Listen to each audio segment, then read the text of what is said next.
Je ne sais pas vous, mais moi ces épisodes de canicule me font grandement penser au confinement. Et lorsque je pense au confinement, je pense tout de suite aux œuvres d'Edward Hopper.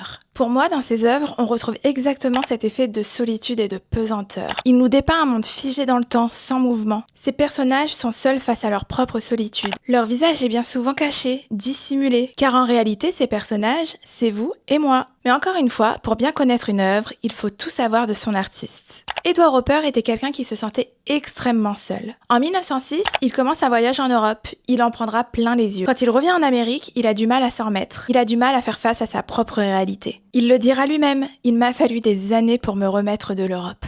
Son mariage n'est pas glorieux. Sa femme Joséphine est une artiste qui ne perce pas. On dit qu'elle était colérique, nerveuse et jalouse au point même d'isoler son mari. Elle deviendra d'ailleurs son unique et seul modèle. Elle lui reprochait tous ses problèmes. Hopper, quant à lui, se taisait. Il ne faut pas oublier aussi qu'Hopper était atteint d'une certaine surdité. Et dans ses œuvres, justement, on retrouve une impression de silence constant. En fait, c'est un peu comme s'il nous accueillait dans sa tête. On sait aussi qu'il était très introverti et préférait rester dans son atelier seul. Et ce qui est intéressant aussi dans ses œuvres, c'est que même lorsqu'il représente plusieurs personnages dans une scène, en fait, ils sont seuls, chacun de leur côté, évoluant en parallèle. Dans ses œuvres, Hopper interroge la place de l'être humain dans la société. L'artiste met très souvent en opposition l'intérieur et l'extérieur. Tout cela symbolisé par des fenêtres, des portes, des murs. Et nous sommes simples spectateurs de cela. Spectateurs de scènes qui se passent sous nos yeux, mais dont nous sommes exclus volontairement. Je vous laisse méditer là-dessus.